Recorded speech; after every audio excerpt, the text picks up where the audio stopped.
जानते हैं कुंडलिनी योग के सबसे सरल योग सहज योग के बारे में। श्री माता जी निर्मला देवी एक भारतीय आध्यात्मिक गुरु थी जिन्होंने सहज योग की स्थापना की।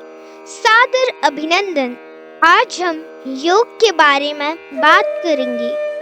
योग एक प्राचीन भारतीय अभ्यास है जो शारीरिक, मानसिक और आध्यात्मिक स्वास्थ्य को बढ़ावा देता है। यह शब्द संस्कृत के युज से आया है जिसका अर्थ है जोड़ना या एक करना, अर्थात शरीर, मन और आत्मा का मिलन।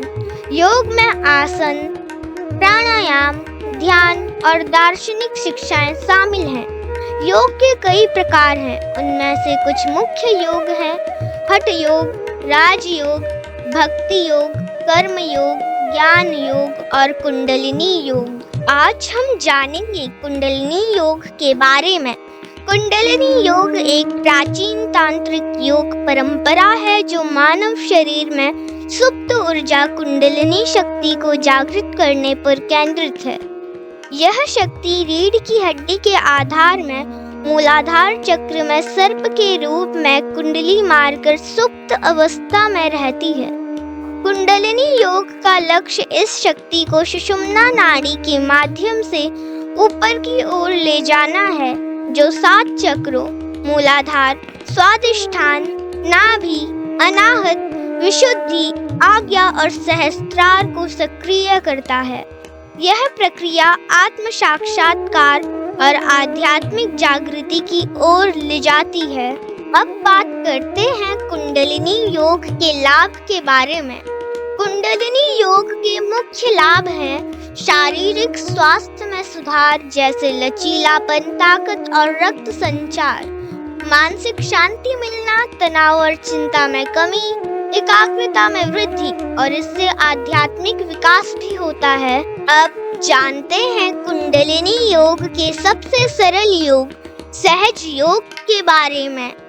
श्री माता जी निर्मला देवी एक भारतीय आध्यात्मिक गुरु थी जिन्होंने सहज योग की स्थापना की। सहज योग एक सरल ध्यान तकनीक है जो कुंडलिनी जागरण को सहज और स्वाभाविक बनाती है, जिससे लोग आत्म साक्षात्कार प्राप्त कर सकते हैं। उन्होंने 1970 में इसकी शुरुआत की और इसे 90 से अधिक देशों में फैलाया। अब जानते हैं सहज योग क्या है।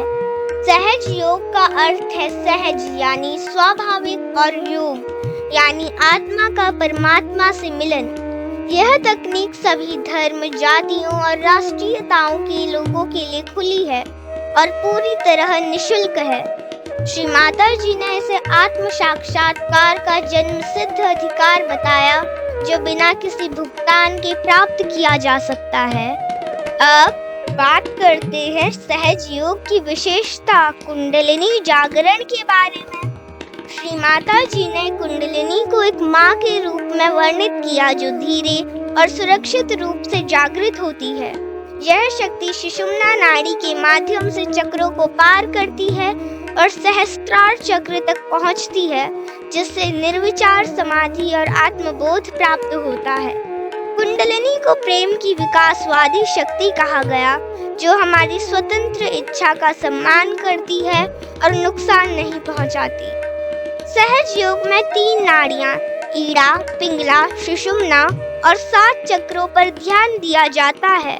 कुंडलिनी जागरण से चक्रों का शुद्धिकरण होता है जो शारीरिक और मानसिक स्वास्थ्य को बेहतर बनाता है।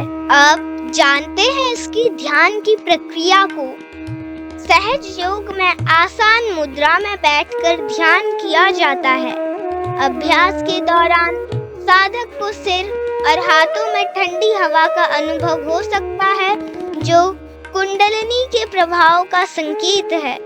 यह प्रक्रिया तनाव मुक्ति और व्यक्तित्व में निखार लाती है। अब बात करते हैं श्री माता जी का सहज योग में योगदान के बारे में। श्री माता जी ने सहज योग को एक वैज्ञानिक और जीवंत प्रक्रिया के रूप में प्रस्तुत किया जो प्राचीन भारतीय परंपराओं गुरु नानक, शंकराचार्य कबीर आदि से प्रेरित हैं। उन्होंने कुंडलिनी जागरण को सामूहिक रूप से संभव बनाया, जो आध्यात्मिकता के इतिहास में एक अनूठा योगदान है। उन्होंने मिथकों को तोड़ा कि कुंडलिनी जागरण खतरनाक है और इसे एक माँ की तरह सौम्य और पोषणकारी बताया। अब जानते हैं सहज योग की प्रक्रिया के बारे में। आत्म साक्षात्कार सहज योग का पहला चरण है, जिसमें कुंडलिनी जागृत होती है। प्रारंभ में कुंडलिनी के कुछ रेशे सहस्त्रार तक पहुंचते हैं और नियमित ध्यान से यह संबंध गहरा और आनंदमय होता जाता है। साधक आरामदायक मुद्रा में बैठकर ध्यान करते हैं, जिससे चक्र शुद्ध होते हैं और ऊर्जा का प्रवाह बढ़ता है। सहज योग सभी धर्मों के सार को समाहित करता है और सामाजिक समस्याओं के समाधान में सहायक है। आप सहज योग के बारे में और जानकारी अपने पास के सहज योग ध्यान केंद्र जाकर भी ले सकते हैं। धन्यवाद।